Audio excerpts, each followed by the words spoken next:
Bom, torcedor vascaíno, vambora para mais um vídeo, mais um Acorda Vascão, aqui no nosso canal do Gigante Vasco, quinta-feira, dia 25 de julho, falta pouco para o jogo desse próximo domingo contra a equipe do Grêmio. Hoje no CT Moacir Barbosa começa a contagem regressiva, o primeiro dos 3 treinos que teremos até lá. Esse jogo decisivo que pode recolocar o Vasco da Gama na primeira parte da tabela do Campeonato Brasileiro. Jogo esse que também poderá ser marcado pela estreia de Felipe Coutinho como titular do elenco Cruz Maltina. A gente, é claro, vai falar sobre tudo que rolou ontem no CT Moacir Barbosa, trazer novidades importantes aí da preparação do nosso Cruz Maltino e falar também sobre 19ª rodada de Campeonato Brasileiro. Ontem aconteceram aí alguns jogos que, é claro, mudam o panorama momentâneo do Brasileirão. A gente vai falar sobre isso, fala também sobre polêmicas dessa rodada, porque tivemos aí 2 pênaltis marcados. Se colocarmos na balança e fazermos até aqui uma comparação com lances do Vasco da Gama durante o mesmo Brasileiro, a posição da arbitragem foi completamente contrária. A gente vai comentar sobre isso e explicar melhor durante esse vídeo, trazer novidades também sobre reforços. Temos aqui muitas novidades, muitas informações importantes para você, torcedor Cruz Maltino. Show, Vascão! Porém, é claro, né, rapidamente, antes de começar aqui o vídeo, antes de deixar todos vocês muito bem informados sobre o nosso Cruz Maltino, como sempre faço aqui no canal, quero dar as boas-vindas a todos que estão chegando aqui pela primeira vez. Para quem ainda não me conhece, muito prazer, eu sou o Lucas e você está no canal do Gigante Vasco, o canal do torcedor vascaíno. E é claro, né, Vascão, você que está aí do outro lado e ainda não é um inscrito do nosso canal, vem agora mesmo aqui embaixo, onde tem essa palavrinha inscreva-se, aperte nela e já faça parte aí da nossa família. Nós contamos muito com todos vocês que estão do outro lado do YouTube. Você que é aí um torcedor vascaíno, que curte o nosso canal, que nos assiste aí diariamente, mas ainda não é um inscrito, se inscreva. Faltam aí menos de 100 pessoas para chegarmos à marca dos 136 mil. Lucas, o que eu tenho que fazer então para te ajudar, para se inscrever no canal? Aqui embaixo tem a palavrinha inscreva-se. Basta você clicar nela, apertar nela e já fará parte automaticamente da nossa família. Então se inscreva, curta o vídeo, compartilhe o nosso canal, faça aí cada vez mais parte da nossa família. Show de bola, Vascão? Vambora então, né? Sem muita enrolação, fala logo de Vasco da Gama. E é claro, né, começar aqui falando sobre Campeonato Brasileiro, pois ontem tivemos aí algumas partidas acontecendo e dentre esses jogos, 2 deles principalmente tinham muito a ver com a vida do Vasco dentro da tabela do Campeonato Brasileiro. Um, Cruzeiro e Juventude, e o outro São Paulo e Botafogo. Os jogos aí de Vitória e Flamengo, Atlético Goianiense e Bahia, Fluminense e Palmeiras, nenhum jogo importava muito para o Vasco.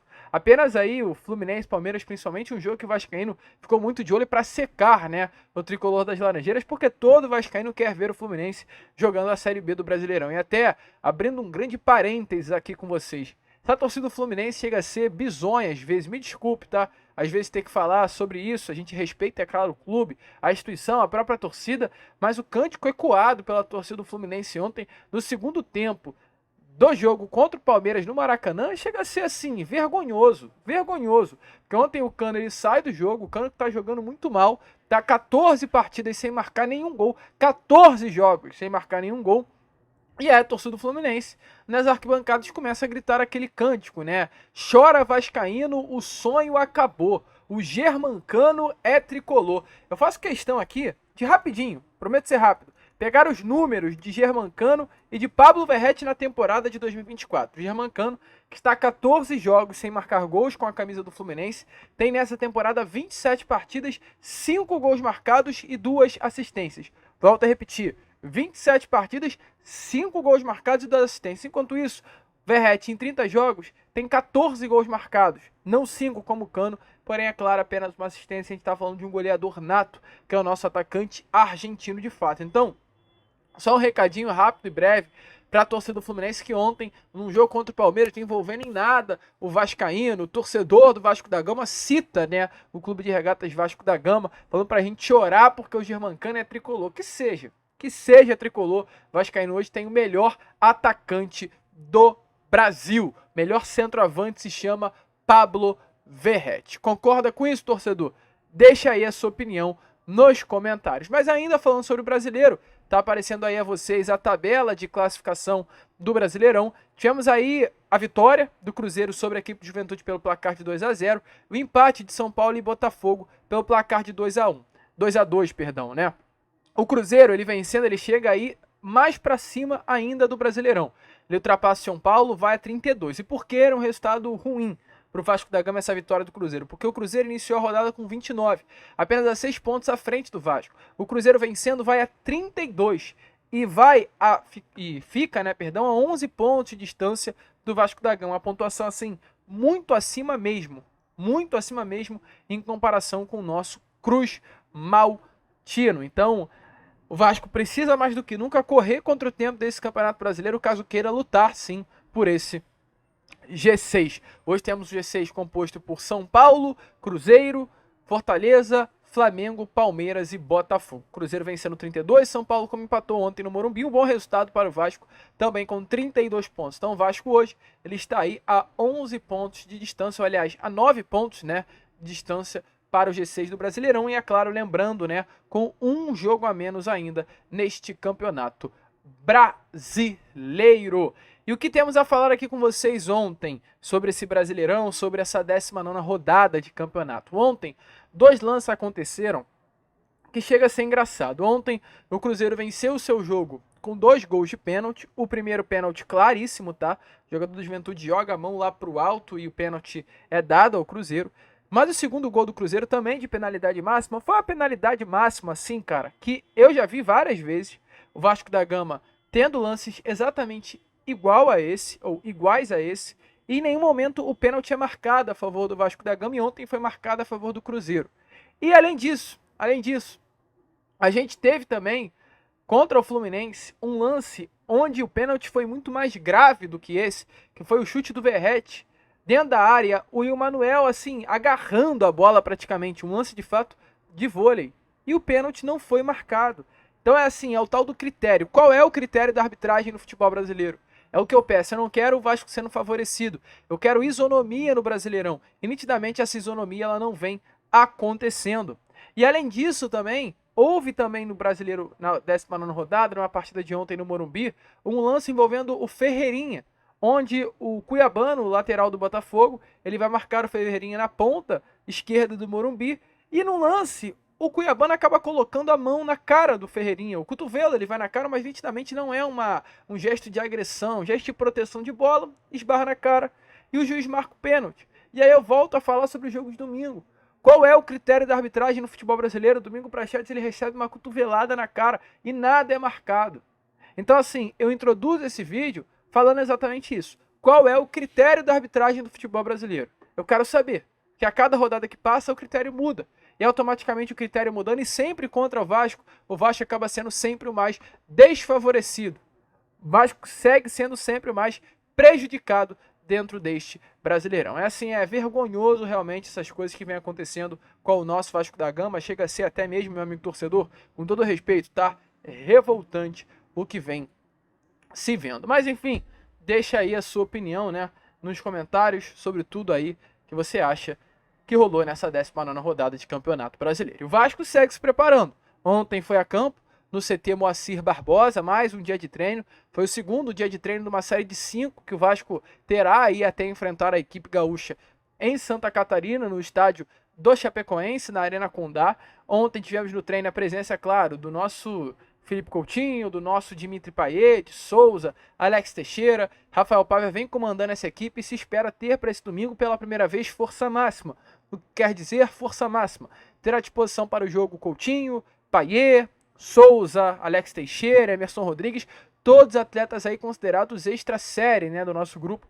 Principalmente e extra-série mesmo, apenas os 2, Payet e Coutinho. Payet não viajou para Belo Horizonte no último domingo, como a gente já informou a vocês, porque o próprio pediu para ficar no Rio de Janeiro e melhorar as suas condições físicas. Já o Coutinho viajou, mas foi colocado um limite de minutagem na partida contra o Atlético Mineiro, algo que provavelmente não irá acontecer para esse próximo domingo. A expectativa é que nesse próximo domingo, contra a equipe do Atlético, o Vasco da Gama poderá ter Coutinho já para entrar como titular da equipe. Exatamente por esse motivo, há sim uma grande expectativa para que o nosso Vasco da Gama tenha Coutinho como titular entrando na vaga dele, né? Na vaga de Bruno Praxedes, o nome da fera que entregou o jogo para o Atlético Mineiro, entregou aquele gol para o Hulk ainda na primeira etapa na Arena MRV. Tá animado? Você acha que Coutinho, Payet dentro de campo vai dar certo? Deixa aí a sua opinião nos comentários. E para fechar aqui o vídeo, falar sobre reforço. Falar sobre novidades envolvendo aí a chegada de novos atletas. O Vasco da Gama, meu amigo torcedor vascaíno, ele vai sim nessa janela de transferências. Ele vai sim nessa janela, né, que o Pedrinho tem hoje como o grande nome à frente, né, do departamento de futebol do Vasco da Gama contratar. O Vasco não vai parar em Souza, Teixeira, Coutinho e Emerson Rodrigues. O Vasco vai buscar novos reforços. O Vasco vai trazer novos jogadores. O Vasco da Gama vai ao mercado. E a informação ontem que tivemos, que é claro, mexeu e muito com a torcida do Vasco da Gama, foi o Euriquinho que deu. O Euriquinho, o Eurico Brandão Miranda, o Pequeno Príncipe, né, como é conhecido por alguns dentro dos ambientes ali dos corredores de São Januário, ele trouxe uma bomba à mesa e uma bomba até com muita confiança, né? Esse é o engraçado. O Euriquinho, ele trouxe à mesa a informação de que Yerry, um zagueiro que tinha seu contrato com o Cagliari até o meio desse ano, está teoricamente livre no mercado. Algumas informações dão que ele renovou com o Cagliari, acertou já o contrato com o clube italiano, mas até o momento nada foi noticiado. É que o Yerry estaria chegando ao Cruz Maltino. O Euriquinho, a gente trouxe isso a vocês no Boa Noite Gigante ontem, ele aparece num vídeo com uma taça de vinho, dizendo que estaria já comemorando a chegada de Mina ao Vasco da Gama. Olha que fato curioso, né? Com muita confiança, com muita convicção. A gente chegou a trazer, inclusive, a vocês no Boa Noite Gigante ontem. Caso alguém duvide do Euriquinho, é claro, tem todo o direito de desconfiar, de duvidar. O Euriquinho, meu amigo torcedor, já foi vice-presidente do Vasco da Gama. O Euriquinho, meu amigo torcedor vascaíno, ele, como vice-presidente, ele tem conhecimento dentro do mundo da bola. É filho de um dos maiores cartolas do futebol brasileiro. A gente não está falando sobre qualquer pessoa. Então, o Euriquinho cravando a chegada de Yerry é algo para o torcedor vascaíno, caso não queira acreditar, e tem todo o direito, pelo menos abrir o olho, ficar ligado, ficar esperto que algo pode estar acontecendo. Até porque não é uma notícia nova. É uma notícia que já vem circulando, remoendo o noticiário do torcedor cruzmaltino há algum tempo. E principalmente por saber que o Vasco é um clube, que o Vasco é uma equipe, que o Vasco tem gestores que buscam no mercado do futebol brasileiro zagueiros. Então essa notícia do Mina veio como uma bomba, mas é realmente uma informação, meu amigo torcedor. O Vasco vai ao mercado buscar jogadores para a posição do seu sistema defensivo. Ontem o GE trouxe ainda mais novidades quanto a isso, bateu ainda mais nessa tecla sobre as carências hoje dentro do elenco do nosso Cruz Maltino. A gente olhando para esse elenco, acredito que fica nítida as lacunas, fica nítida as ausências, as faltas de peças que temos, e elas se destacam em algumas posições. Olhando para a lateral esquerda, eu acho que hoje é uma unanimidade que o Vasco está muito bem servido. Nós temos o Piton, temos o Vitor Luiz, temos o Leandrinho, que nesse último final de semana acabou descendo para a base e deu uma assistência para o gol do Ryan no clássico contra o Botafogo. Na lateral direita a gente tem o Paulo Henrique, a gente tem o Puma, que às vezes entra, temos outro jogador da base que assim brinca de jogar futebol, que é o Paulinho. A gente tem o Rojas, que faz também a lateral direita, então o Vasco para a posição também está bem servido, não é uma urgência.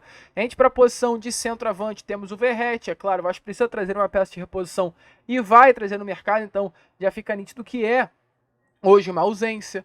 O Vasco para a posição de camisa 10, eu acho que está muito bem servido, talvez seja a posição que o Vasco está bem mais servido, inclusive, dentro desse grupo Cruz Maltino, até mais servido dentre todos esses últimos anos do Vasco. Temos Payet e Coutinho para ser o nosso meio de ligação, o nosso meio armador. Mas aí a gente olha um pouquinho mais para trás e começa a ver carências. Talvez para a posição de volante, será que o Vasco não precisa trazer mais um jogador? O Vasco tem o Hugo Moura, Cocão, ok. O Souza, ok, que dá para se utilizar. Mas será que dá para confiar no Galdamez? Será que dá para confiar no Praxedes? Será que dá tempo de esperar Paulinho e Jair?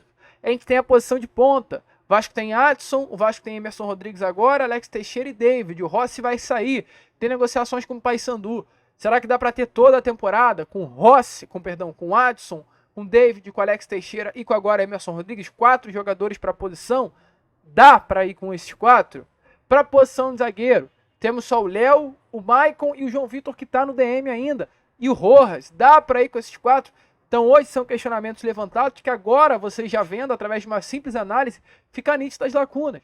O Vasco precisa contratar um zagueiro, o Vasco precisa atacar um atacante para ser o reserva do Verratti, e o Vasco com a saída do Rossi vai repô-lo essa saída e vai trazer um ponta. E isso está confirmado, tá, torcedor vascaíno? Ontem o GE, através de uma baita apuração e algo falado pelo próprio Pedrinho, vai ao mercado e vai contratar um zagueiro. Essa é a prioridade do Vasco da Gama na janela de transferências, e vai buscar trazer mais um atacante. Pelo menos de 2 a 3 reforços vão chegar ao Cruz Maltino nessa janela de transferência. A prioridade máxima é esse zagueiro. O Vasco já sondou nomes como André Ramalho, nomes como Pepe, nomes como o Rafael Tolói, que passou pela seleção da Itália neste período recente. O Vasco vem sondando nomes no mercado. O próprio nome do Mina, que também foi um nome que, caso o Vasco não tenha fechado, como o Euriquinho bateu na tecla, o Vasco procurou e buscou sim a sua contratação. Certo é, nosso Vasco da Gama vai contratar. O nosso Vasco da Gama vai buscar zagueiros, vai buscar atacante e a esperar as cenas dos próximos capítulos. E diante de tudo isso, ontem o GE também bateu o martelo e trouxe a informação que nesse momento o Vasco não vê a posição do volante como prioridade. Então, o clube entende que é um setor inchado no elenco e vai permanecer com as peças que tem à disposição do Rafael Paiva. Zé Gabriel, Praxedes, Hugo Moura, Juan Esforza, Souza, Jair e Paulinho que estão no DM, Hugo Moura, Matheus Carvalho realmente parando para pensar, muito volante aí dentro desse elenco do Vasco da Gama.